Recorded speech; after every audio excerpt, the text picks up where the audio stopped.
Olá, muito bom dia para você. O RN1 está começando juntinho aqui contigo. Mais uma semana. Daqui a pouco começa mais uma tarde, não é isso? Segunda-feira, gente. Com muita informação para você que já está chegando aqui. Você que está parando, tentando já diminuir o seu ritmo aí, muito provavelmente depois de uma manhã de trabalho, ou na empresa onde você está, ou no seu próprio negócio, ou como se for aí a dona de casa, né? Quanto trabalho para fazer em casa, para lidar com a família ali, para preparar tudo, para preparar o almoço, inclusive. Então a gente vai ficar junto a partir de agora. Pode continuar preparando o almoço aí, pode já ir se ambientando para acompanhar com a gente as notícias aqui do RN1 que está só começando.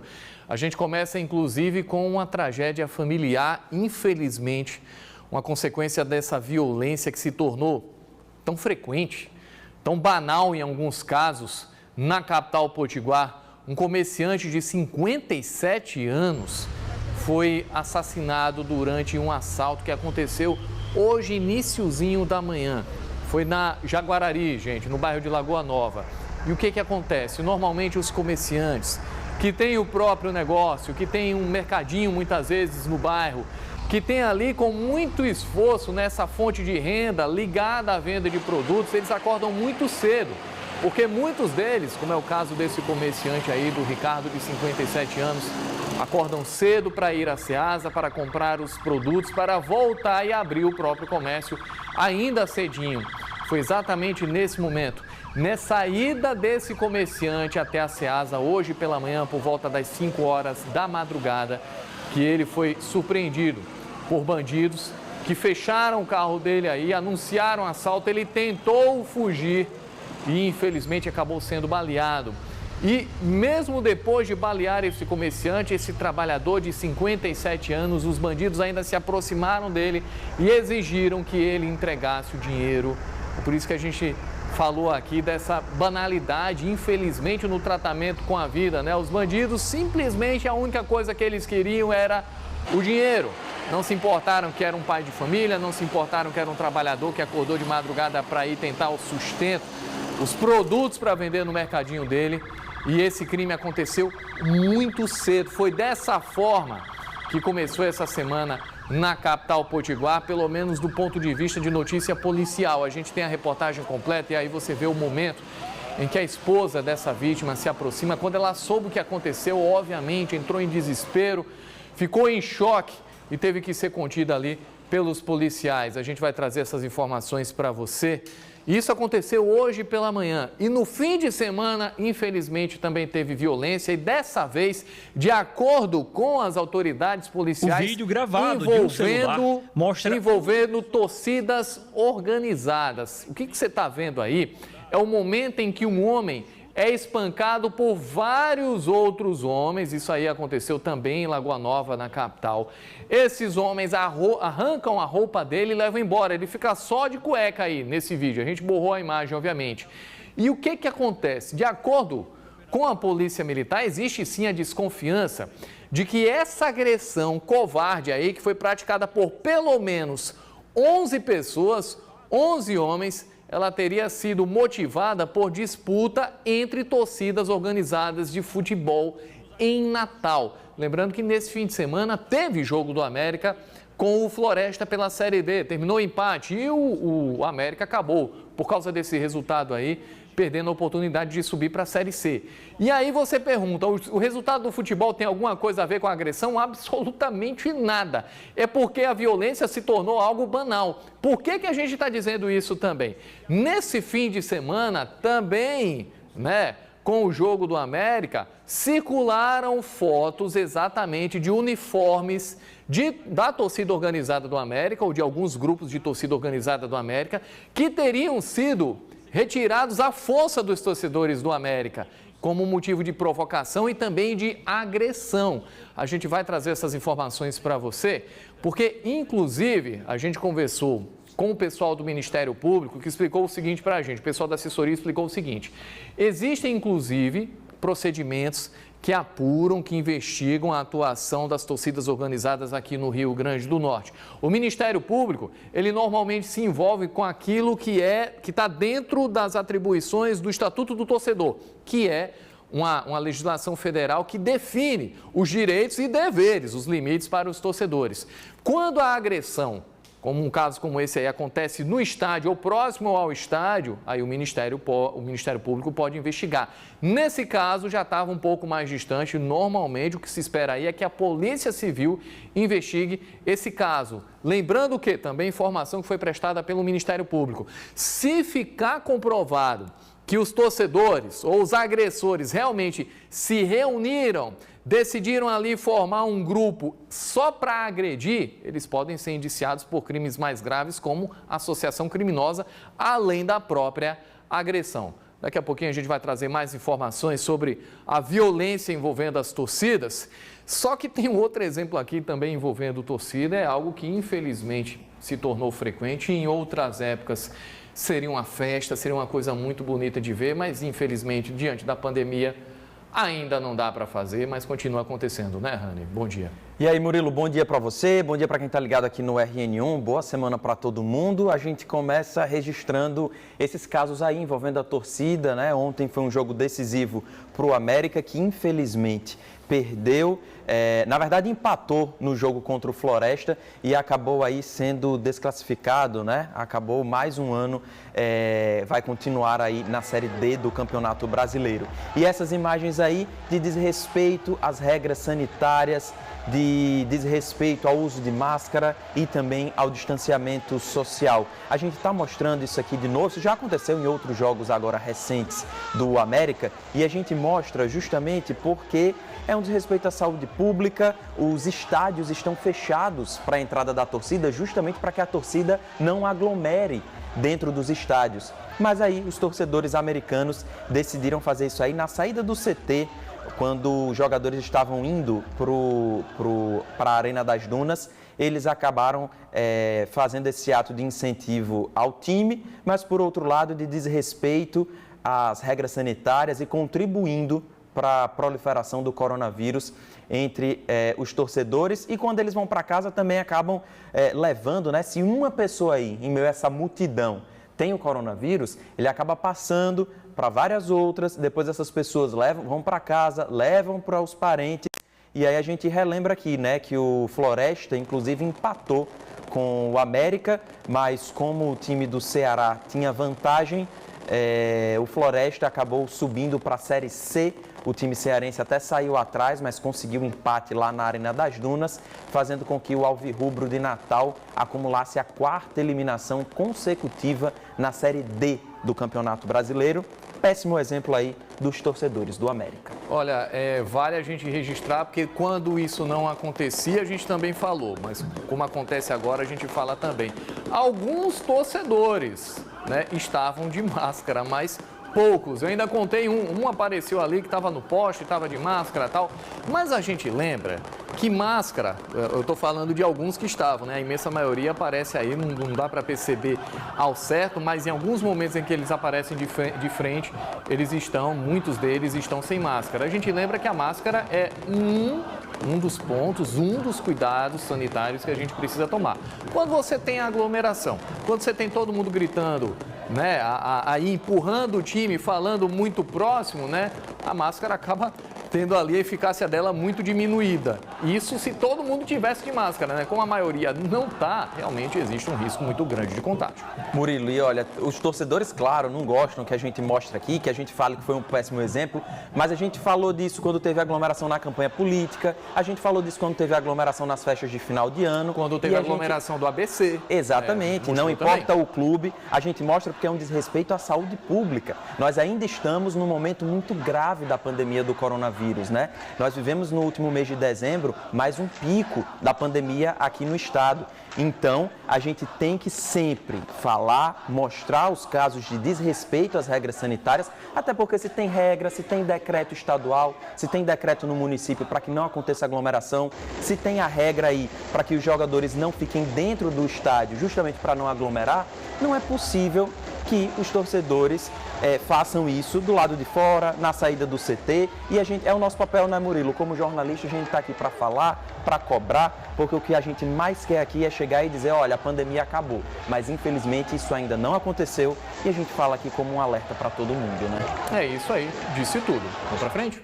Vamos embora, Murilo. Ainda falando de torcidas, né? Ontem o domingo foi bem movimentado por conta desse jogo. E circulou um vídeo nas redes sociais de um possível torcedor do América, lá no bairro de Mãe Luísa, carregando uma arma longa, andando aí pelo bairro. Você vê que ele está com uma camisa vermelha e branca ali pendurada, e ele carrega essa arma longa que parece ser um fuzil, uma arma de guerra de uso aí das forças militares. Nós fomos atrás das informações com a Polícia Militar. Porque ele parece, gente. Parece, exatamente. Mas... E aí a gente foi tirar justamente essa dúvida, né? A assessoria da Polícia Militar confirmou que o vídeo foi feito no bairro de Mãe Luísa, aqui em Natal, mas disse que a arma não é de verdade. É uma arma de airsoft, aquelas usadas ali em jogos como paintball. Segundo a Polícia Militar, os adolescentes da comunidade lá de Mãe Luísa estavam gravando um vídeo do passinho, um videoclipe, e esse rapaz que aparece aí no vídeo estava justamente nessa gravação, nesse vídeo, segurando a ferramenta do jogo esportivo. Nas imagens dá para ver aí, né, o som e o espaço que concentra os jovens onde o vídeo estava sendo gravado. Então, apesar de parecer, né, uma arma longa aí, um fuzil, uma arma usada em guerra, não é uma arma de brincadeira, e a gente está trazendo aqui essa informação até para esclarecer, porque está circulando esse vídeo nas redes sociais. A gente foi atrás da informação com a Polícia Militar e a informação é de que é uma arma de brinquedo. Mas, vou até esticar o mas eu até estranhei quando o pessoal da Polícia Militar falou, não, é só airsoft. Gente, vamos lá, tudo bem. Você já percebeu, você que está nos assistindo aí, você tem filho pequeno ou tem neto tal? Você já viu, se você tem esse hábito, né? Se alguém já deu brinquedo imitando arma, qual é a cor do brinquedo? Ele normalmente é laranja bem forte, né? Ou então rosa bem forte. Por quê? Isso está na legislação. Por que eu estou falando disso? Porque tem que ficar evidente que é um brinquedo. A arma de airsoft, na verdade, ela é um equipamento esportivo. Não dá para a pessoa simplesmente andar com ela na rua. Tanto que os praticantes, que são inclusive aqueles que estão legalizados, são um grupo muito sério, inclusive conheço pessoas que praticam airsoft, eles têm que ter documentação, eles têm que ter a liberação para fazer. Então, olha só, o airsoft em si, ele não dá para você ficar andando com arma de airsoft. E por que esse cuidado? Por que o brinquedo não pode imitar muito fielmente uma arma? Porque ele pode servir de simulacro. É por isso que tem toda uma legislação. Então, está errado do mesmo jeito. É óbvio que o perigo é menor, né? A arma de airsoft pode sim machucar, dependendo do uso inadequado. O perigo é menor do que uma arma de verdade, um fuzil, não dá nem para comparar, mas que é estranho e ilegal, é sim. Lembrando, até aqui para fazer justiça aos praticantes sérios do airsoft, que com certeza nesse momento que viram isso aí também se preocuparam, né? Não é porque é airsoft que vai minimizar aí o problema, tá errado do mesmo jeito, é ilegal do mesmo jeito. É isso, e chama a atenção, né? Deixa os moradores ainda com mais medo. Porque todo mundo que viu achou que é um fuzil, verdade. Né? Até você descobrir que focinho de tomada não é, ou focinho de porco não é tomada, né? Até embananei aqui o ditado, né? Você já gerou um medo aí, tá, gente? Então, deixando bem claro aqui, você que é praticante de airsoft, que é sério, sabe do que a gente está falando. Você que não conhece a prática, fique informado também que tem sim uma legislação, tem que ter liberação, não é qualquer pessoa que tem arma de airsoft não, tá? Pois é, Murilão. E eu fico me perguntando que videoclipe era esse que eles estavam gravando com arma, com arma de airsoft, simulando uma arma de verdade, provavelmente. Pois então, tá tudo errado, né? Fazendo aquele gênero, né? É isso aí. A gente segue acompanhando. Daqui a pouco, Murilão, eu volto com mais informações aqui no RN1. Combinado, então. Olha, chegou aquele período do ano, a gente está falando sobre isso, hein, Rani? Rani vai acompanhar com a gente aqui e você me acompanha para o nosso telão. Aquele período do ano em que, é certeza, as contas vão chegar, o carnê do IPTU, inclusive. E aí, o que acontece? Tem muita gente que quer aproveitar, juntou aquele dinheiro ali com muito esforço para pagar a parcela única do IPTU com desconto. No caso de Natal, esse desconto chega aí a 16%. Só que para você fazer esse pagamento, não é qualquer pessoa, né? Tem algumas regras ali. Se, por exemplo, se você tem débitos anteriores, já muda um pouquinho e tal. Então, o que que você está vendo aí?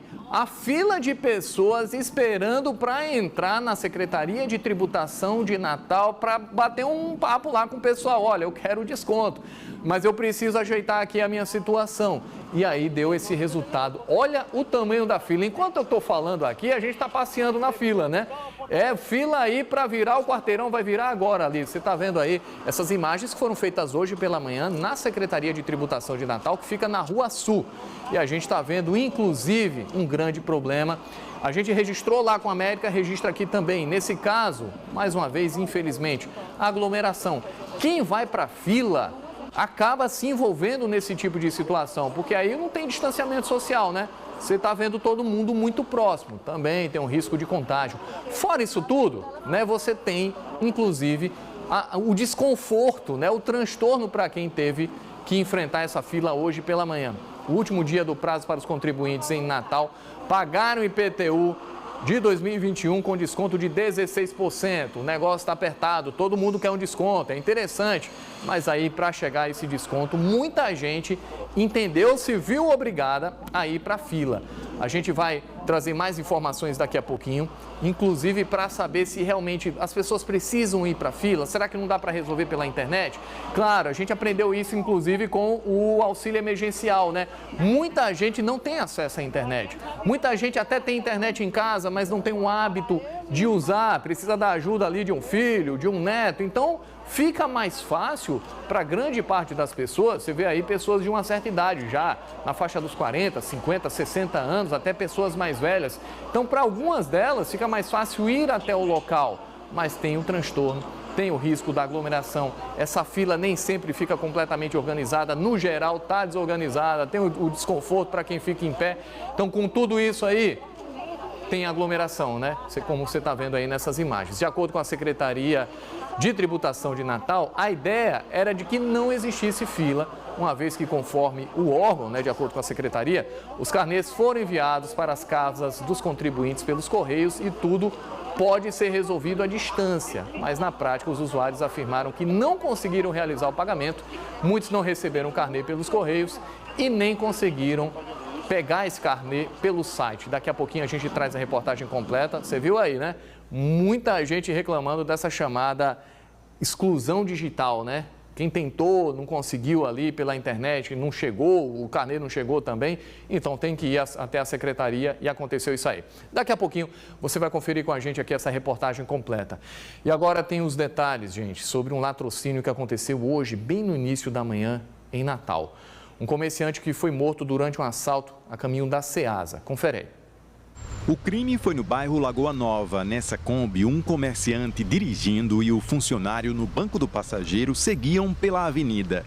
No semáforo, no cruzamento com a Avenida Nascimento de Castro, um carro de cor escura se aproximou e um homem armado anunciou o assalto. O comerciante acabou acelerando o veículo e o bandido atirou. Mesmo após o disparo, os criminosos ainda abordaram e roubaram o dinheiro que o comerciante levava para fazer compras. O assalto foi às 5h30 da manhã. O comerciante, que tem um mercadinho em Lagoa Seca, estava seguindo aqui pela Jaguarari para a Ceasa, para comprar mercadorias, quando o assalto aconteceu. Nós conversamos com o funcionário que estava no banco do passageiro. Ele não se feriu. O carro chegou e puxou o lado da gente, o camarada desceu com a arma na mão, sendo assalto. Aí eu disse, Ricardo, é assalto. Aí ele ficou meio, balançou um pouco, né? Aí quando o cara foi passando, ele tentou sair no carro. Aí o cara ficou meio assustado também, correu pra frente e já foi dando um tiro nele.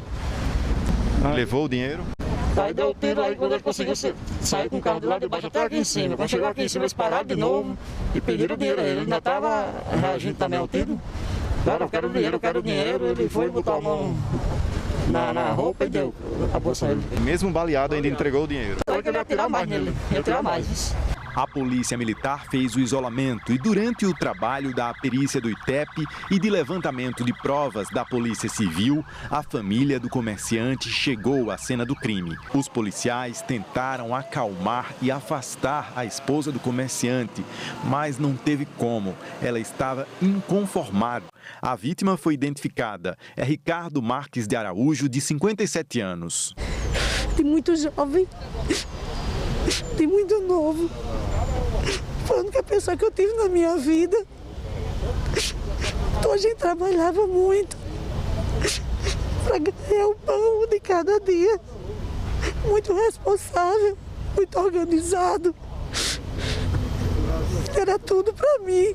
Inacreditável, estou olhando aqui, não estou acreditando.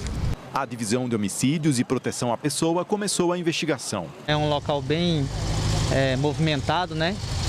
Que não é comum de ter esse tipo de delito nesse local. A Polícia Civil ela tem um número 181, onde todos aqueles que possuem alguma informação ou imagens que possam auxiliar nas investigações, pode, através do número 181, colaborar com as investigações também.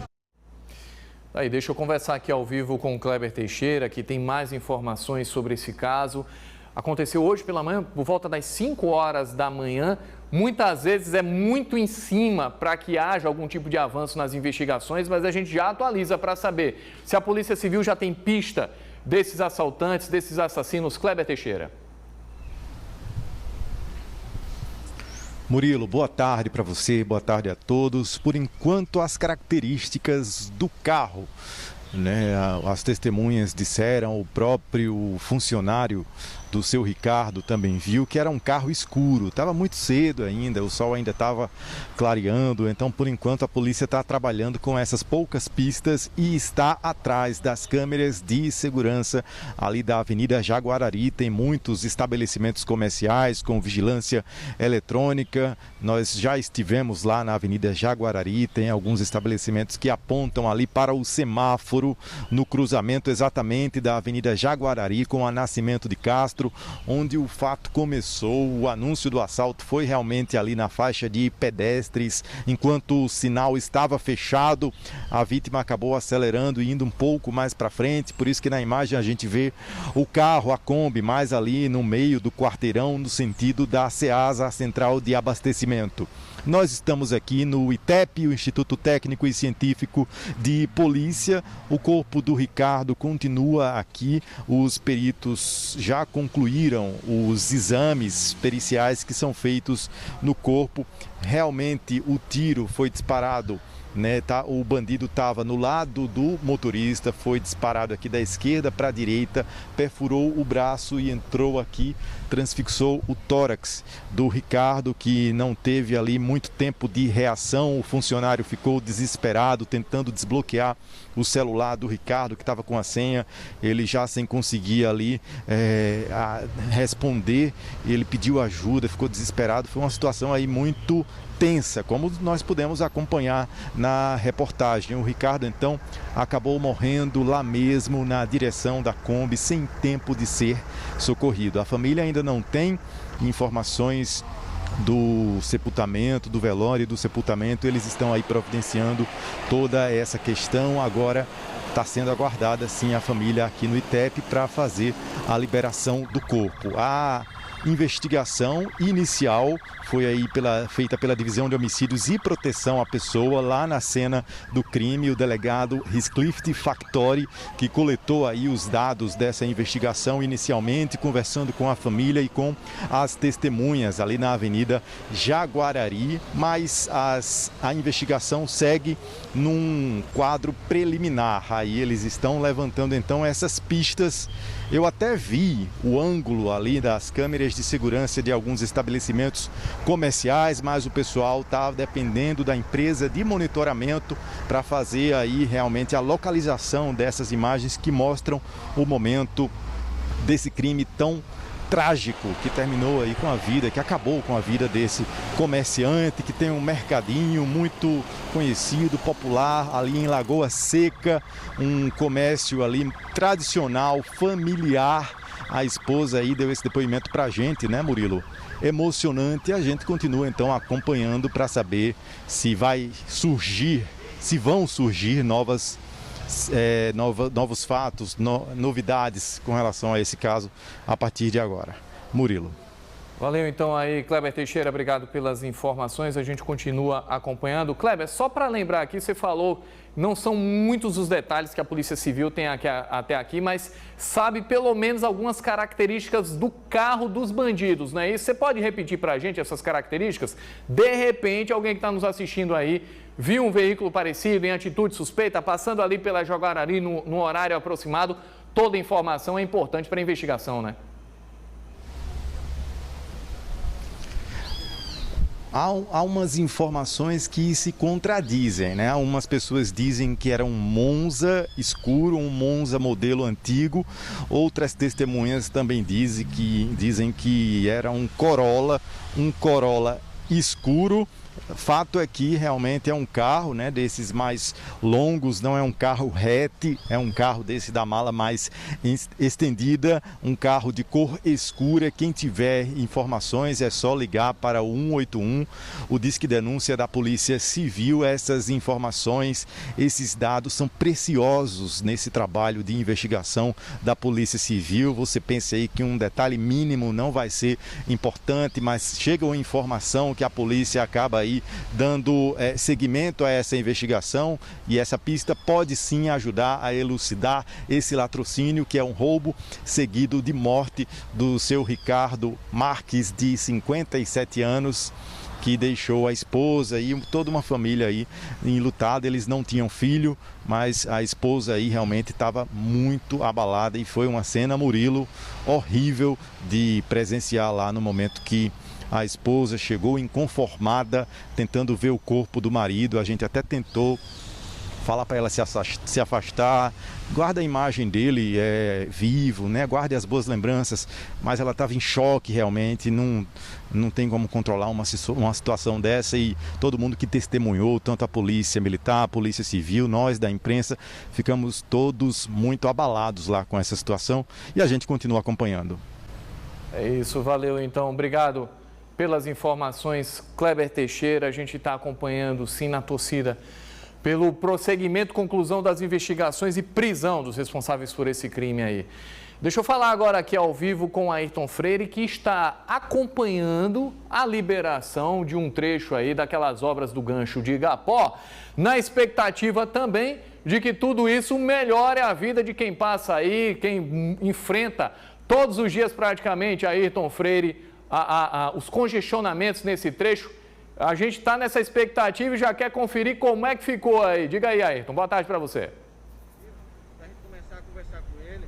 E é sobre a inauguração aqui do viaduto do Igapó. Oi, ministro. Oi, Murilo. Nós estamos aqui com o ministro Tarcísio de Freitas, né, ao nosso lado. Parte aqui já foi liberado, né? O tráfego já flui aqui no sentido Natal-Ceará-Mirim. E agora a gente aguarda só nós sairmos daqui para que essa parte no sentido Ceará-Mirim-Natal, sentido inverso, seja liberado também, não é, ministro da Infraestrutura, Tarcísio de Freitas? Queria que o senhor falasse a respeito da entrega dessa obra. Boa tarde. Uma entrega muito importante, muito aguardada, né? Uma obra que tinha sido pensada para a Copa do Mundo, mas que começou a tomar corpo agora em 2019, e felizmente nós estamos entregando hoje para os cidadãos do Rio Grande do Norte, para aqueles que saem de Natal, vão para São Gonçalo do Amarante, para Ceará-Mirim.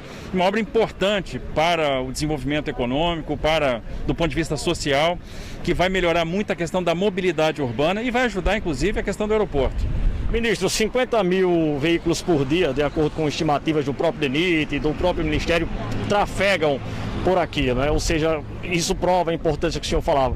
Mas a entrega ainda é incompleta, ainda faltam outras partes a serem concluídas. Quais são os próximos prazos dessa obra aqui especificamente? Exatamente. Uma das características do governo do presidente Bolsonaro é o seguinte: ficou uma parte da obra pronta, já entrega para que o cidadão já possa usufruir o benefício da infraestrutura. Nós vamos continuar trabalhando, agora a gente começa a trabalhar na drenagem, nas vias marginais, em passarelas e também no túnel em Y, no túnel inferior, né, na passagem inferior do viaduto. Então a gente concluiu a travessia superior, agora a gente faz a passagem inferior. E aí no ano que vem a obra vai estar completamente entregue ao estado do Rio Grande do Norte. Eu tenho uma última pergunta ainda, ministro, porque a gente está falando aqui de uma obra, como o senhor bem disse, ainda na Copa do Mundo, que agora está sendo entregue. Mas tem outra obra que demora muito e que o senhor vai visitar daqui a pouco, que são as obras do que a gente chama aqui de Reta Tabajara. Como é que está o andamento? Quando é que, de fato, a gente vai ter a entrega também daquele serviço? Olha, a Reta Tabajara para nós é uma prioridade, realmente uma obra muito aguardada, até pela concentração de acidentes. Então essa duplicação é muito importante. Da mesma forma que a gente está fazendo aqui, assim que a gente começa a ter trechos liberados, a gente vai disponibilizando para os cidadãos. Agora em março nós vamos liberar os primeiros 6 quilômetros de duplicação em pavimento rígido. E vamos continuar seguindo até completar os 27 quilômetros, né, com os 9 viadutos, as 5 pontes, as passarelas, os 18 quilômetros de via marginal, a ciclovia. E isso vai ser muito importante para a região que mora em Macaíba, no entorno, para quem pega o início ali da 304. E a nossa ideia é que no ano que vem ela esteja também completamente concluída. E duplicação até Mossoró? Existe também essa possibilidade, esse planejamento? Nós estamos estudando a concessão da 304 até Fortaleza, que pegaria todo o trecho até Mossoró. A gente sabe da relevância econômica de Mossoró. Isso não quer dizer que antes disso a gente não faça melhorias, eliminação de pontos críticos, terceiras faixas ou a duplicação já na saída de Mossoró. Já estamos estudando isso e esse trecho como um todo está no escopo do estudo de concessão que nós estamos fazendo da ligação de Natal até Fortaleza. Isso aí seria então um estudo. Uma pergunta agora sobre o aeroporto de Natal. Pode responder a respeito do aeroporto, ministro. O aeroporto está com o estudo pronto. Agora em fevereiro a gente deve abrir a consulta pública e os cidadãos vão ter oportunidade de participar, de conhecer o modelo, que vai estar muito parecido com o modelo das últimas concessões que nós fizemos. A gente está eliminando os problemas que inviabilizaram a execução deste contrato. Como nós havíamos falado lá atrás, a transição vai acontecer de uma forma tranquila, sem solução de continuidade, sem que houvesse nenhum tipo de prejuízo para a prestação do serviço.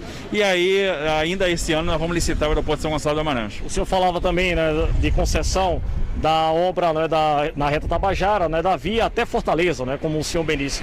Falava de concessão, então seria privatização, já tem projetos sobre isso, de repente pedágio, já se sabe como é que vai funcionar? Não, ainda não, nós estamos estudando, avaliando a viabilidade econômica e financeira. A gente sempre tem uma preocupação com a questão de tarifa, para que ela seja socialmente adequada. Estamos estudando o que se cabe à concessão e que investimentos são prioritários. Então, de qualquer forma, a gente sabe que esse trecho é uma prioridade e que intervenções serão feitas nesse segmento. Então, concessão, pedágio é um estudo ainda? Ainda está em estudo. Aí, obrigado, ministro Tarcísio de Freitas, né, por ter falado com a gente, né, ele que gentilmente nos recebeu aqui para conversar. Uma última pergunta, né? Quanto tempo esse estudo fica concluído? Olha, deve ficar pronto até o final desse ano e a gente aí vai ter um diagnóstico de que caminho nós vamos tomar para fazer os investimentos que são mais importantes nesse segmento até Mossoró. Perfeito, então. Obrigado, liberado ministro, ele que agora vai, né, com os outros ministros que aqui estão, Rogério Marinho, Fábio Faria, que são potiguares, né, estão indo agora visitar as obras da Reta Tabajara, que foi um assunto que nós falamos aqui. Por aqui, Murilo, aquilo que eu te falava, né? Isso aqui é o sentido Natal, Ceará Mirim, já liberado, né? A gente já vê o tráfego, inclusive, aí fluindo com tranquilidade nesse momento. E esse setor onde nós estamos, né, que é o sentido contrário, que é o sentido de Ceará Mirim Natal, não foi liberado ainda, porque exatamente como você pode ver na imagem de Sebastião Moraes, muita gente ainda está aqui na via, os ministros aqui ainda estão também. Quando todo mundo sair daqui, aí a promessa é que imediatamente a estrutura que foi montada para recebê-los, de palco e tudo mais, vai ser retirada para que o tráfego também seja liberado aqui. E aí sim tenhamos os dois sentidos, Ceará Mirim Natal, Natal Ceará Mirim, operando normalmente na travessia superior, né, do viaduto aqui do Gancho de Igapó, já que as obras, como nós falamos e mostramos, elas vão continuar acontecendo e a gente vai ter que esperar os novos prazos. Valeu então aí, obrigado Ayrton Freire pelas informações. E entre os anúncios aqui do ministro que esteve durante essa liberação, essa inauguração aí, a possibilidade de um estudo de concessão, que seria um tipo de privatização exatamente desse trecho da BR-304 até Fortaleza. A gente continua acompanhando, ele disse que esses estudos devem ficar prontos até o final deste ano. Vamos voltar a falar, gente, da confusão que, de acordo com a polícia, pode ter sido provocada por disputa entre torcidas rivais aqui em Natal. A gente viu aí durante o fim de semana esse vídeo que circulou mostrando o espancamento de um torcedor e foi rodeado por pelo menos 11 homens. E o que eles fizeram? Eles bateram, ele chegou a ficar desacordado e levaram a roupa dele. E aí, qual é a relação entre essas duas coisas? A gente vai entender aí na reportagem do Geraldo Jerônimo. O vídeo gravado de um celular mostra 11 pessoas espancando um homem que aparentemente já estava desacordado. Um dos agressores chuta a vítima, o homem é arrastado e tem a roupa tirada. Logo em seguida, os agressores fogem em 2 veículos. As imagens foram registradas no domingo, dia em que o América de Natal enfrentou o Floresta pela Série D do Campeonato Brasileiro. A Polícia Militar acredita que a agressão envolve membros de torcidas de ABC e América. O crime será investigado pela Polícia Civil na 5ª Delegacia de Polícia de Natal.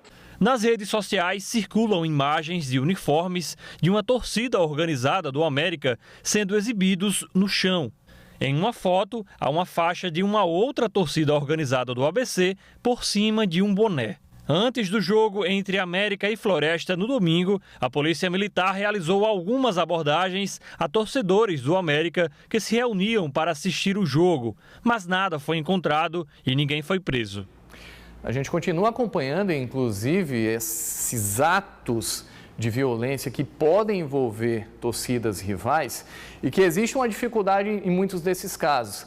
Muitas vezes quem é agredido não presta queixa na Polícia Civil, que atrapalha muito as investigações. A gente segue acompanhando. Deixa eu voltar a falar aqui com o Ranieri Souza, que tem mais informações para a gente. Murilo, vamos falar de um acidente que aconteceu ontem no interior aqui do Rio Grande do Norte, que infelizmente terminou com a morte de um casal. A gente tem aí algumas imagens para mostrar para o pessoal de casa. Foi ontem de manhã, como eu falei, esse acidente na RN 117 envolvendo uma moto e um carro. A colisão aconteceu ali por volta das 9h20 da manhã, já no município de Governador de Cerrosado. E dá para ver pelas imagens, né, o impacto, como foi forte. O casal estava na moto e morreu, inclusive, antes da chegada do socorro médico. Dá para ver aí nas imagens a moto e o carro, né, como ficaram muito danificados, dando uma dimensão aí da intensidade da batida.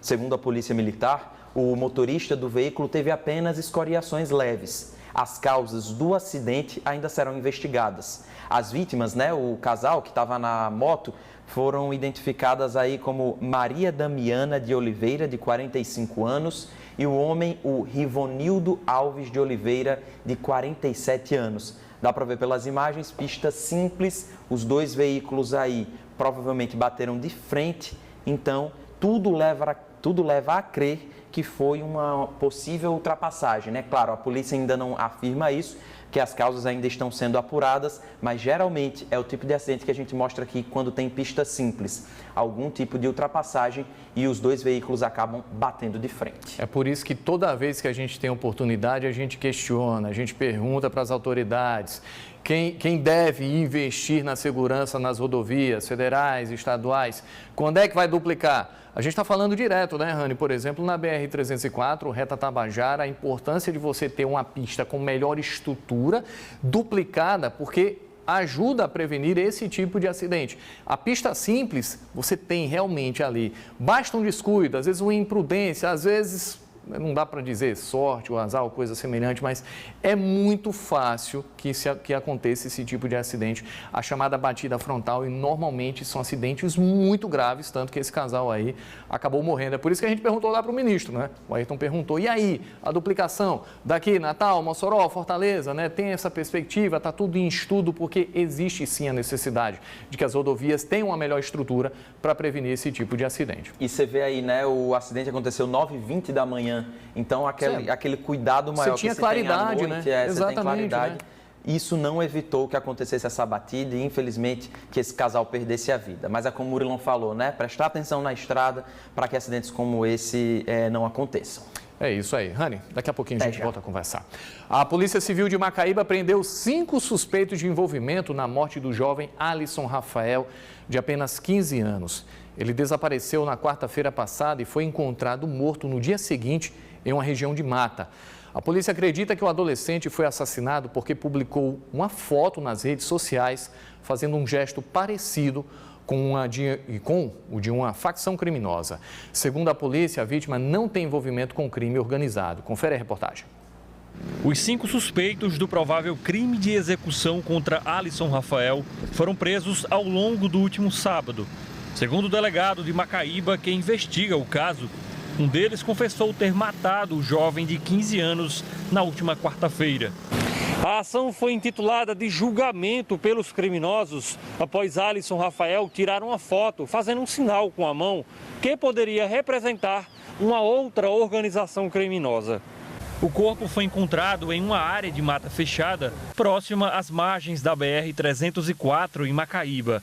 O jovem Alisson Rafael, de 15 anos, estava desaparecido desde a última quarta-feira.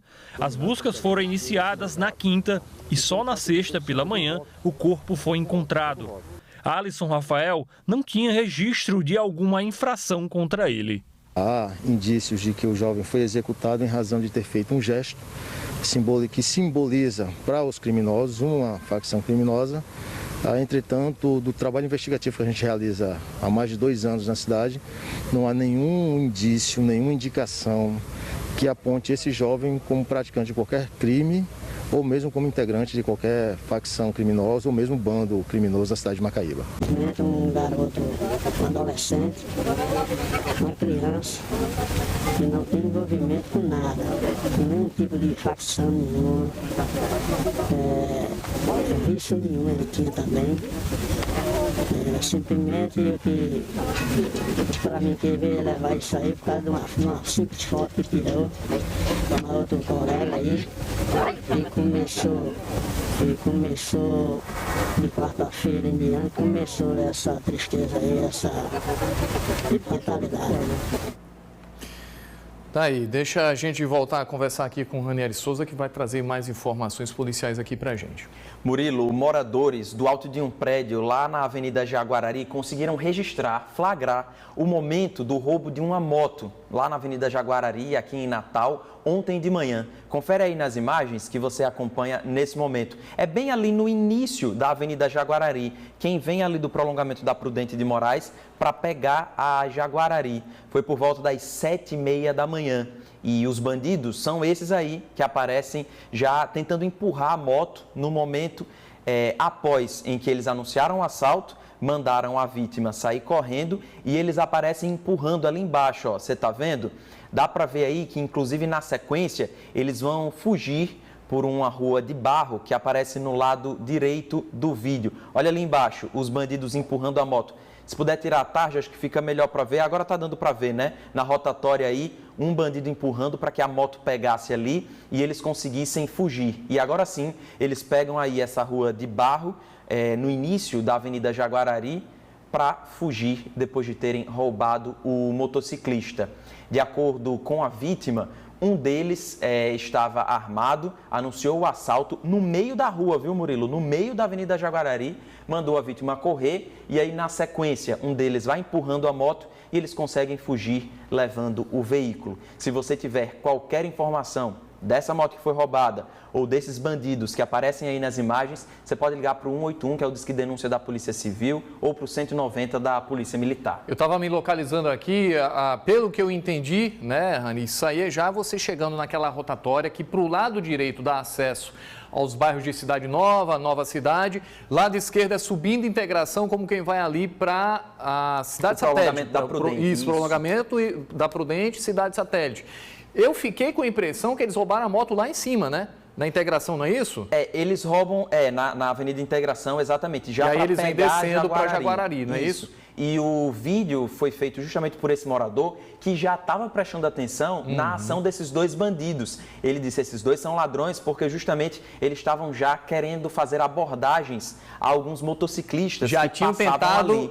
Roubar alguém já, Exatamente. Aí o morador ficou esperto e começou a filmar. Na sequência, ele conseguiu registrar aí o momento em que os ladrões vão fugindo com a moto que tinham acabado de roubar. E chama atenção, né? Esse roubo no meio da rua, dali da integração, já para pegar a Avenida Jaguarari. Pois é, né? É a famosa plena luz do dia, né? Aconteceu a plena luz do dia, né? Estão se sentindo muito à vontade para atuar em Natal, infelizmente. E olha só, o que acontece muitas vezes? Os bandidos roubam um veículo para continuar praticando assaltos e poder se locomover mais rapidamente. Tá aí as imagens, se você sabe quem são, se você consegue reconhecer, se você pode fornecer alguma informação que leve a polícia a esses bandidos, até para ajudar a recuperar essa moto aí, que certamente vai fazer, já está fazendo muita falta aí para o dono. Faz o seguinte, liga para 181, é o número de denúncia da Polícia Civil. A gente sempre tem que lembrar aqui, essa denúncia pode e deve ser anônima, você não precisa se identificar. Murilo, a gente segue mostrando o roubo, viu? A gente recebeu um outro vídeo do circuito de câmera de segurança mostrando o roubo de um carro, dessa vez na zona norte de Natal. Foi na rua Cachoeirinha, na semana passada, por volta ali das 6h30 da manhã. A vítima está nesse Uno que você está vendo aí, ó, na frente, saindo de casa, provavelmente saindo para trabalhar. E nesse momento, o bandido está chegando ali para anunciar o assalto. Na verdade, de acordo com as testemunhas, né, as vítimas, foram 2 homens. Só um deles aparece nas imagens. Ele tinha ali por volta de 1,70 m, apareceu bem vestido, inclusive, de calça jeans, moreno, e usava máscara, inclusive, para proteger aí contra o coronavírus. Ele chegou armado, anunciou o assalto e, na sequência, ele sai levando esse veículo lá na rua Cachoeirinha, zona norte de Natal. Olha aí o momento, então, que ele foge levando o veículo. Mais uma vez, a gente faz o apelo aqui, né? Presta um serviço no RN1. Se você tem qualquer informação sobre esse veículo, sobre esses bandidos, você pode ligar para o 181, que é o Disque Denúncia da Polícia Civil, fazer sua denúncia e ajudar aí a polícia a prender esses criminosos. É isso aí. Rani, daqui a pouquinho a gente volta a conversar. Daqui a então, pouco. Faz o seguinte, você aí participa aqui do RN1, manda a sua mensagem, manda a sua opinião, seu comentário para 988561836. A gente está aqui doido para saber o que você está achando, o que te chamou mais atenção aqui no RN1, o que você tem para contar. Muitas vezes as pessoas mandam as mensagens aqui dizendo, olha, já passei por isso, já também fui vítima desse roubo, às vezes para dar opiniões aqui de coisas até que a gente nem percebeu. O público do RN1 muito atento, pode mandar a mensagem e participa aqui com a gente, beleza? Então, 988561836. Até já. Até já. Olha, a Secretaria de Tributação de Natal voltou a registrar fila e aglomeração durante a manhã de hoje, que é o último dia do prazo para os contribuintes da cidade pagarem o IPTU 2021 com desconto de 16%. Confere aí na reportagem do Ayrton Freire. A entrada no prédio da Secretaria de Tributação de Natal, no bairro do Tirol, ficou aglomerada. Era gente demais querendo garantir o desconto de 16% que está sendo dado a quem pagar o IPTU 2021 até esta segunda-feira. E a ideia da secretaria era de que nem existisse fila, já que, conforme dito pelo órgão, os carnês foram enviados para as casas dos contribuintes pelos correios e tudo poderia ser resolvido à distância. Mas na prática não foi assim. Isaac é um dos que afirma ter tentado ficar longe dali.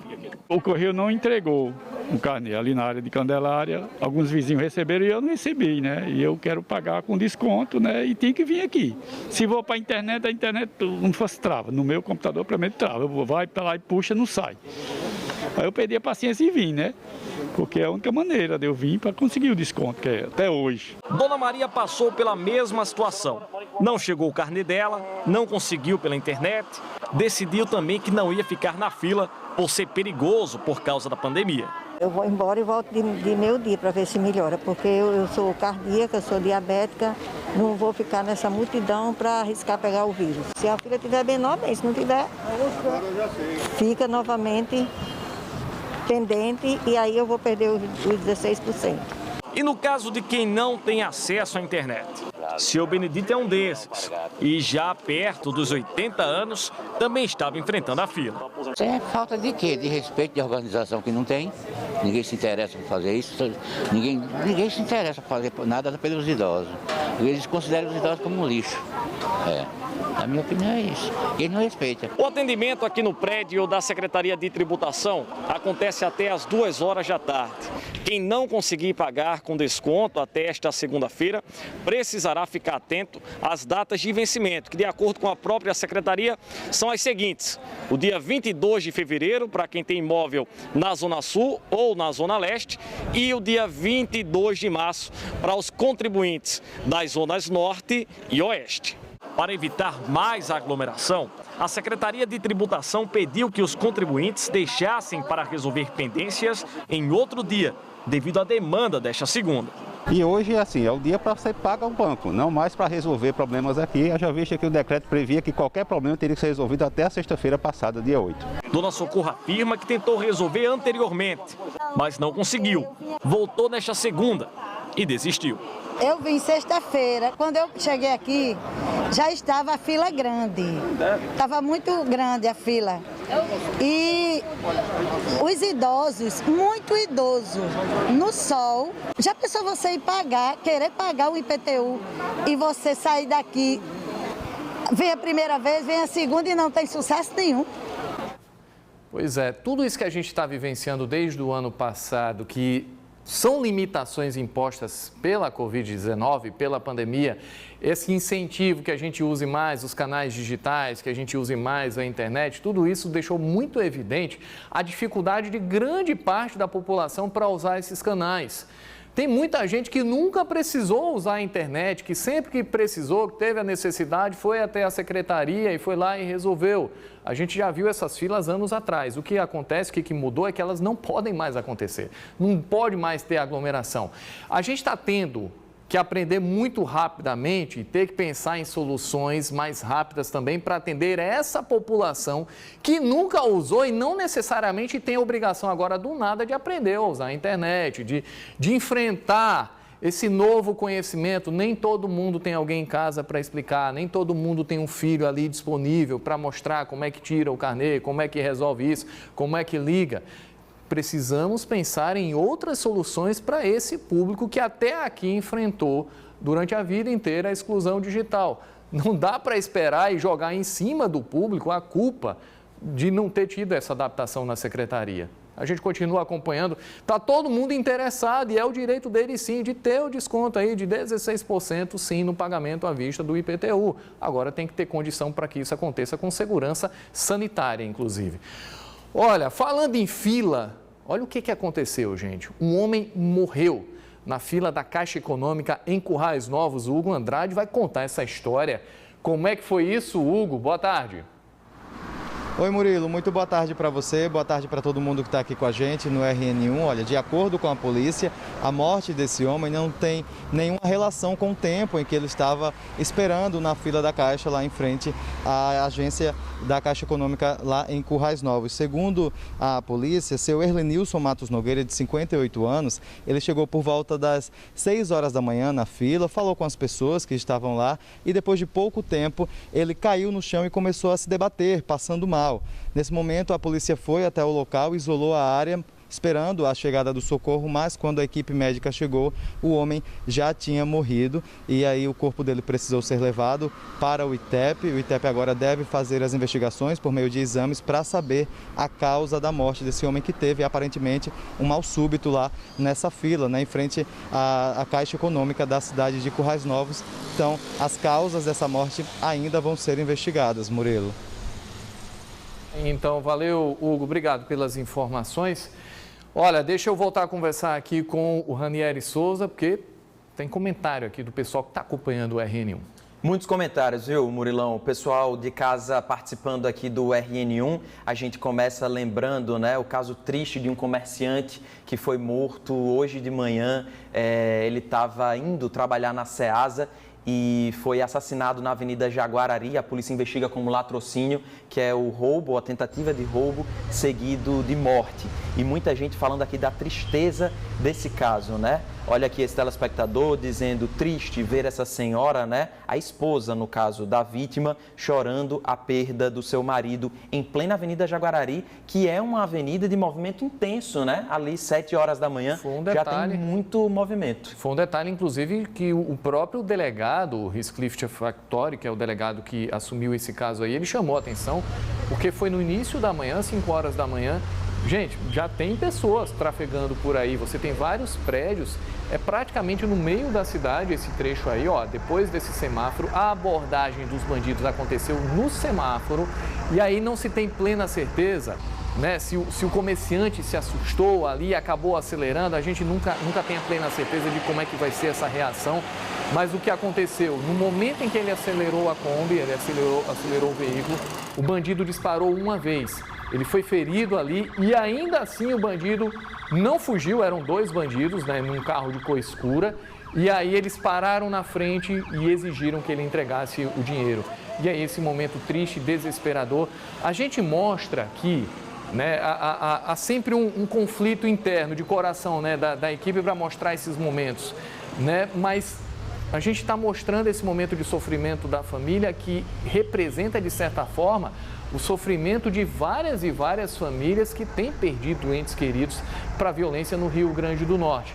E isso aconteceu hoje pela manhã, 5 horas da manhã, um comerciante de 57 anos, viu, Rani?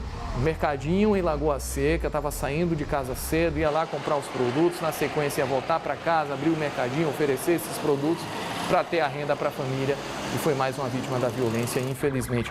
Seguem as investigações, expectativa também porque é uma região cheia de câmeras de segurança, inclusive, e aí fica essa expectativa de que essas imagens sejam captadas, coletadas aí pela Polícia Civil e ajudem a polícia a localizar e prender esses criminosos.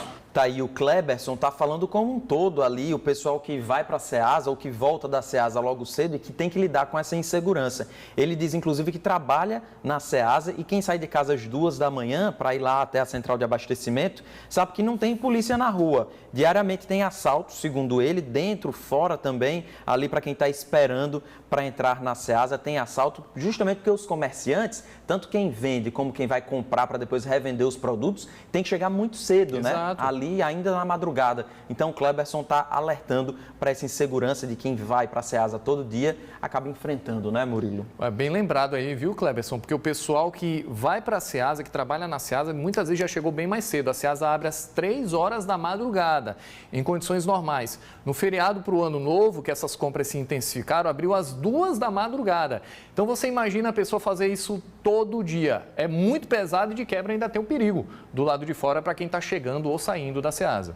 É isso, a gente também mostrou, Murilão, um vídeo que chamou muita atenção aqui no RN1 de um homem no bairro de Mãe Luísa carregando uma arma longa, que parece ser um fuzil, mas a polícia militar já desmentiu, disse que se tratava de uma arma de brinquedo, uma arma de airsoft, que é usada ali em jogos, né, como paintball, é uma prática esportiva, né? Isso, é uma prática esportiva. E aí tem um comentário aqui, olha aí, o vídeo para você relembrar, inclusive ele estava com uma camisa vermelha e branca, o que levava a crer que poderia ser também da torcida do América, mas a Polícia Militar disse que era uma gravação de um clipe do pessoal que estava fazendo o passinho lá no bairro e que era uma arma de brinquedo. Olha aí o comentário desse telespectador dizendo, pode ser de brinquedo, mas só o fato dele estar andando na rua pode assustar a população, né? Porque muita gente não conhece as armas e pelo simples fato dele estar caminhando na rua, faz jus aí a amedrontar a população, claro, né? Por isso que circulou muito esse vídeo nas redes sociais. Vou até mais longe, né? Ele não encontrou, de repente, uma viatura da polícia.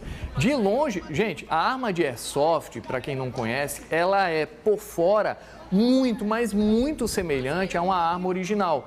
Tanto que elas imitam de uma maneira muito fiel a arma de airsoft para a prática esportiva, para aquilo que é legalizado. Elas são imitações muito fiéis à arma de verdade.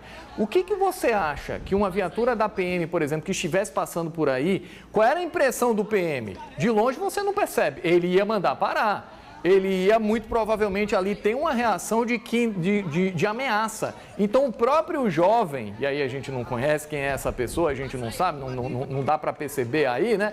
Ele mesmo estaria em risco de que por causa dessa arma de airsoft ele poderia ali acabar se envolvendo em algum problema com a polícia militar, porque a polícia ia ter que parar para saber o que é isso aí. Você está com um fuzil na mão no meio da rua?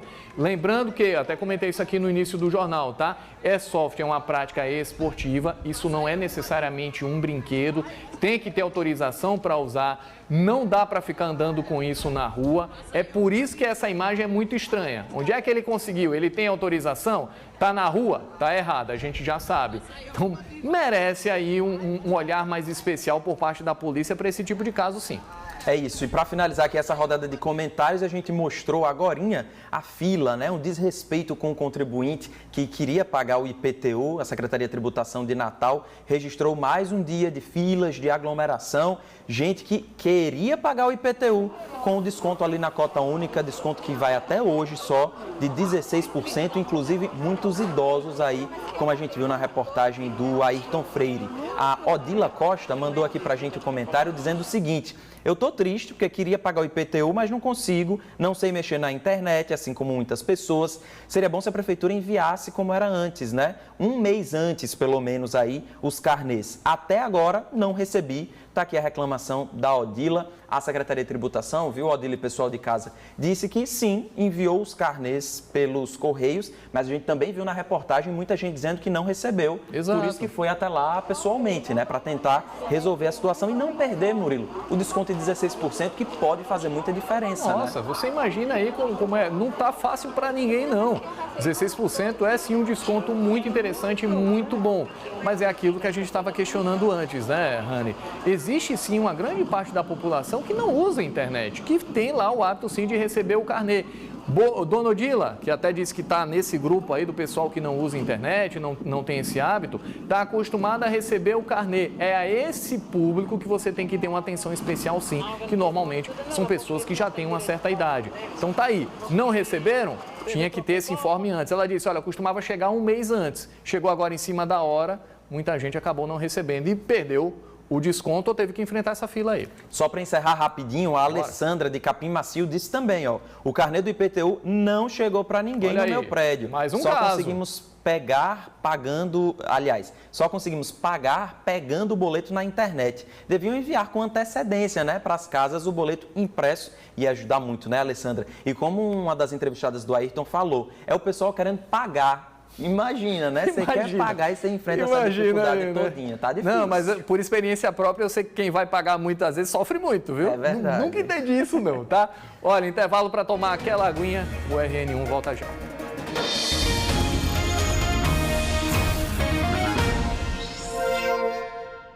Estamos de volta com o RN1. Em Tibau, os operários da CAERN retomaram o serviço hoje pela manhã para retirar a bomba que caiu no poço no último dia 29 de dezembro. A cidade está sem abastecimento de água há 13 dias. No último sábado, a sonda de petróleo contratada pela CAERN para fazer a remoção da bomba que caiu no poço em Tibau conseguiu retirar partes do equipamento. Segundo a CAERN, resta ainda cerca de 1 metro da estrutura. É o chamado corpo da bomba, que continua preso ao poço. Foi retirado 2/3, restando mais uma parte, que seria o motor e o segundo mancal axial. Para facilitar o serviço, a CAERN teve que confeccionar um equipamento de grande porte em caráter de urgência. É ele que vai encaixar nas peças que permanecem presas. O objetivo é que esse equipamento pesque o material preso no poço. De acordo com o chefe da Unidade de Operação e Manutenção de Água do Interior, o trabalho está dentro do esperado. A sonda teve que parar para desrepouso da equipe no dia deste último domingo e já se encontra no local para a retomada dos trabalhos nesta segunda-feira. É um serviço que requer cautela, requer tempo, devido à especificidade encontrada, né? Se tudo correr dentro do planejado, a expectativa da CAERN é que o restante da bomba seja retirado ainda hoje. Depois disso, será necessário reconstruir um novo conjunto de motobomba, o que duraria 12 horas. E só depois é que o sistema poderia voltar ao normal, cerca de 2 dias. Tá aí, normalmente 2 dias, porque de acordo com a CAERN é necessário, quando você conserta tudo e coloca a água de novo na tubulação, pelo menos 2 dias aí para pressurizar novamente o sistema, ou seja, em Tibau ainda vai estar complicado pelos próximos dias em relação ao abastecimento de água. Voltando aqui para a gente bater um papo mais uma vez com Ranieri Souza, um golfinho foi encontrado no litoral potiguar, né? Infelizmente, do pior jeito, a notícia não é boa, né, Murilo? A gente está acostumado a ver esses animais aqui no litoral do Rio Grande do Norte, mas dessa vez foi uma crueldade do tamanho do mundo. Olha aí nas imagens, o animal foi encontrado já morto hoje de manhã na praia em Rio do Fogo, litoral norte do estado. Trata-se de um golfinho da espécie Steno-brandanensis, segundo a professora Simone Almeida, que é do projeto Cetáceos da Costa Branca, justamente aquele pessoal, aqueles pesquisadores que monitoram esse tipo de ocorrências, né, aqui no Rio Grande do Norte, envolvendo aí tartarugas marinhas, golfinhos, baleias também. Ela disse o seguinte, que esse animal foi encontrado e é um registro difícil de acontecer para essa região do Rio Grande do Norte. Ainda de acordo com a professora, o animal está ali, como a gente pode ver na imagem, com a cauda amputada, o que comprova a ação do homem, provavelmente com uma faca, né? Esse corte aí indica que o animal possivelmente foi morto a facadas. Nessa parte da cabeça também tem sangue, então os pesquisadores acham justamente que alguns moradores, enfim, banhistas, pescadores, podem ter mutilado esse animal com uma faca, por isso que ele morreu e foi aí para a praia. Uma cena muito triste foi registrada hoje de manhã cedinho, lá em Rio do Fogo. Tá aí, se tem a desconfiança de que ele foi morto a facadas, você tem a triste constatação de que tem gente que veria talvez, ainda não se sabe, né, mas ele pode ter encalhado, tem gente que faria o esforço para resgatar o animal, para devolver para o mar, e tem gente que daria facada para matar o animal, para pegar a nadadeira, sei lá por quê, né? Tem os dois lados, infelizmente. Pois é, uma equipe do Projeto Cetáceos da Costa Branca se deslocou até Rio do Fogo justamente para tentar verificar lá no local como é que foi que esse animal morreu aqui no Rio Grande do Norte. De qualquer jeito, muito triste aqui esse animal encontrado morto, né? Vamos mudar de assunto? Bora! Enem está chegando, viu, Murilão? O primeiro final de semana de provas do Exame Nacional do Ensino Médio já é domingo agora, primeiro dia que os estudantes enfrentam essa maratona aí. E o nosso portal G1RN está com um projeto lá, o De Boa no Enem. Você vai entrar no nosso portal e vai vir aqui nessa aba, ó, do lado direito, tem aí o desafio da redação, tem as outras videoaulas também. Eu vou entrar aqui no desafio da redação, porque na verdade a novidade de hoje é justamente uma videoaula de um assunto que é difícil. Eu, pelo menos, sempre achei, Murilo, que é química orgânica. Olha aqui, deixa eu mostrar para o pessoal de casa. Olha, tá, gente, eu quase fiz o ponto de corte em química, né? Fui péssimo na minha prova de química, passei raspando ali na época no vestibular da UFRN. Para mim é bem difícil. É isso, então tá aí, ó. Quem quiser tirar as dúvidas de química orgânica, tem a videoaula do professor Robson Correia no nosso portal G1RN. Ele fala todas as informações aí para quem quer se dar bem na prova de ciências da natureza e suas tecnologias. Vale lembrar, gente, que a química orgânica está aí presente em vários segmentos da sociedade, né? A química orgânica pode ser encontrada aí na produção de combustíveis e também na indústria farmacêutica, com a fabricação de remédios. Você acessa lá o nosso portal g1.com.br/rn e tem acesso a essa e todas as outras videoaulas do projeto De Boa no Enem. É isso aí, G1 com você para aprovação, né? Tomara, a gente espera depois comemorar a aprovação do pessoal, né? É isso aí, aproveita, gente, tá aí, conteúdo de qualidade para te ajudar no Enem. Olha, filas e aglomerações na Caixa Econômica de Mossoró, o Hugo Andrade já traz os detalhes para a gente. Agora, meio-dia, a gente está aqui em frente à Caixa Econômica da Rua Coronel Gurgel, no centro de Mossoró. Essa aqui é a maior agência da Caixa aqui na cidade. A situação é a seguinte, muita gente ainda na fila. As pessoas que disseram que chegaram aqui cedinho estão esperando até agora o atendimento. O que é que está acontecendo? Desse lado aqui estão as pessoas que vão receber o auxílio emergencial, muitas delas a última parcela do auxílio, além de pessoas também que precisam sacar o PIS. Desse outro lado estão as pessoas que vão resolver outros problemas na agência, precisam entrar de fato para conversar com o gerente, para ter um atendimento lá dentro da agência, que também precisam esperar. E a fila do caixa eletrônico é aquela ali, o pessoal que está pertinho da porta está esperando também, aguardando para entrar para ser atendido, para conseguir ter acesso ao caixa eletrônico. Ou seja, são 3 filas aqui na Caixa Econômica para as pessoas terem acesso aos serviços da agência. O que é que acontece? O pessoal que está aqui hoje, disseram que chegaram cedinho, muita gente que já veio mais de uma vez aqui na Caixa em busca do atendimento por causa do sistema. Muita gente está com o auxílio bloqueado, alguns outros auxílios só foram liberados agora para realmente fazer esse saque. Já estavam funcionando no Caixa Tem, mas para o saque só a partir desse mês. Esse saque que segue até o dia 27 de janeiro e a situação é essa. O problema maior que todo mundo está passando aqui é o sol, né? É, rapaz, é uma quentura maior do mundo, levar as barracas daqui. E é o jeito, vamos ter que aguentar até mais tarde. Até ele liberar a gente aí, dar a ficha pra gente entrar lá dentro. Faz muito tempo que vocês estão aqui aguardando? Desde as 7. Agora meio-dia? Até agora, das 7 até meio-dia. Vieram resolver o que aqui hoje? Recebeu o pagamento do auxílio, o último pagamento. Não estava conseguindo acessar pelo aplicativo? Não, pelo Caixa Tem. É a primeira vez que está vindo até a Caixa aí para receber essa última parcela? É, primeira vez. Como é que foi ao longo desses últimos meses? Todo mês teve problema ou é esse mês que... Deu certo, é porque eu tiro na boca do caixa aqui, que eu não tenho conta nem nada no banco. Aí todo mês dá certo, então tá dando certo. Até agora nada de dar errado. Ok, obrigado, boa sorte para vocês, tá? Já o senhor também falou que estava aqui esperando para receber esse auxílio, que está bloqueado. Exatamente, a última parcela também, para receber também, está bloqueada ainda. E agora vai tentar entrar na Caixa para tentar resolver. Exatamente.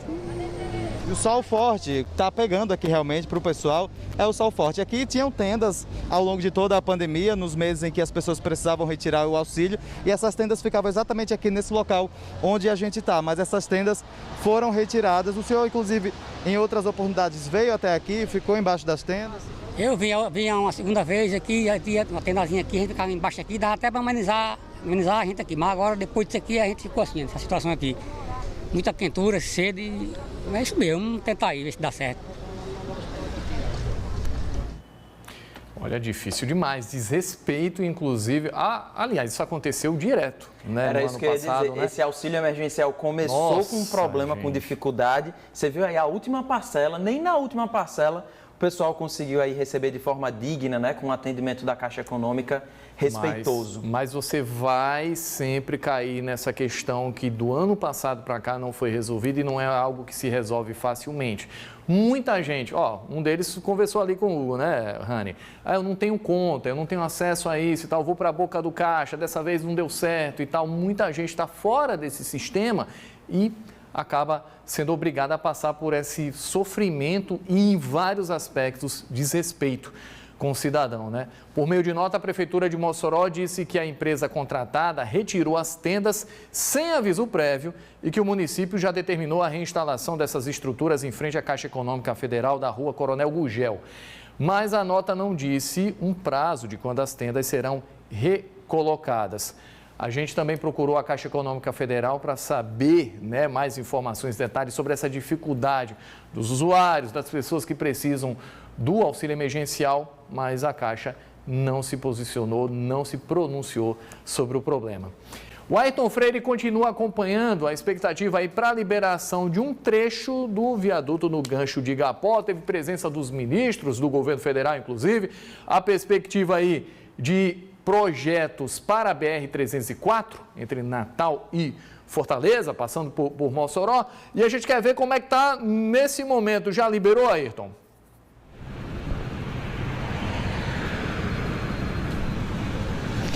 Murilo, voltamos daqui, né? E até agora a única parte liberada é a que a gente conseguiu mostrar na nossa primeira entrada ao vivo ainda, né? Que é a que fica no sentido Natal, Ceará-Mirim, que o Sebastião Moraes mostra agora. No outro sentido, no sentido Ceará-Mirim-Natal, a gente ainda tem o trecho interditado, né? Aqui estão os cones sinalizando de que o trecho ainda está impraticável, né? Mas a gente mostra ali o que acontece, né? Para que isso esteja ocorrendo ainda, né? Para que o tráfego ainda não tenha sido completamente liberado. A gente tem lá a tenda, né, ainda, e aquela tenda onde está aquele caminhão, né? foi colocado ali para servir exatamente de palco para o ministro Tarcísio de Freitas e para os demais ministros e demais autoridades que aqui estavam. Foi lá onde a cerimônia funcionou. Então, depois que essa estrutura for retirada daí, é que o tráfego vai ser completamente liberado. Lembrando que a gente está falando da entrega apenas de uma parte, não é, dos muitos serviços que são necessários aqui no complexo viário do Gancho de Igapó. Estamos falando da liberação apenas da travessia superior, exatamente essa no sentido Natal, Ceará-Mirim, que já está liberada, né, aqui à minha esquerda, e a que vai ser liberada daqui a pouquinho, quando o palco for completamente desmontado, no sentido Ceará-Mirim-Natal. Mas como foi dito pelo próprio ministro Tarcísio de Freitas, né, em entrevista para a nossa reportagem, né, ainda são necessárias outras construções aqui mesmo no complexo do Gancho de Igapó, entre elas a passagem inferior, em Y, né? Estamos mostrando a travessia superior, então vai ser construída a passagem inferior em Y, que vai ficar exatamente onde antes ficava uma rotatória, né? Quem passa por aqui há muito tempo, né, já deve lembrar dessa rotatória, né, que era de bastante difícil, né, para o motorista. E a ideia é que com essa passagem inferior, aí nós tenhamos, Murilo e você que acompanha o RN1, todas as conversões sendo feitas sem a necessidade do semáforo, né, de semáforos, melhor falando, né. A outra parte anunciada pelo ministro, né, foi passarelas aqui no entorno e também a estruturação aqui das marginais, né? Tanto é que a gente nota ainda o serviço da marginal aqui, marginal no sentido Ceará-Mirim, Natal, né? São Gonçalo, Natal, já em construção, né? Como a gente vê agora na imagem de Sebastião Moraes. O ministro falou sobre outras obras também previstas aqui para o Rio Grande do Norte, né? Algumas delas já em andamentos, uma especificamente há muito tempo, que é a da Reta Tabajara, né? A comitiva do ministro Tarcísio de Freitas, com o ministro Rogério Marinho e o ministro Fábio Faria, vai se deslocar para a Reta Tabajara agora à tarde, né? A comitiva está almoçando agora e a expectativa é que depois disso se desloquem para lá, para que ele veja o andamento das obras também na Reta Tabajara, porque a ideia, não é, como dita pelo próprio ministro, é que à medida em que os serviços forem sendo concluídos, né, aqueles trechos já sejam entregues. Foi o que aconteceu aqui com a travessia superior do viaduto do Gancho de Igapó. Murilo. Valeu, Ayrton, obrigado pelas informações. Quase terminando aqui o RN1, mandar os parabéns para o Apolo, está fazendo 5 aninhos hoje, Apolo de Extremóis, filho da Ana Cláudia Brandão, está sempre de olho aqui na gente, viu, Ranieri Souza? Parabéns também para Stephanie Dionísio de Cidade da Esperança, que trintou aí, parabéns pelo seu aniversário também. Tudo de bom para vocês. Parabéns, Apolo e Stephanie, grande abraço para vocês. É isso aí, o RN1 está terminando por aqui, a gente volta amanhã 11h45. Se cuidem, por favor. Boa tarde para vocês e até lá. Grande abraço para você, boa tarde e até amanhã.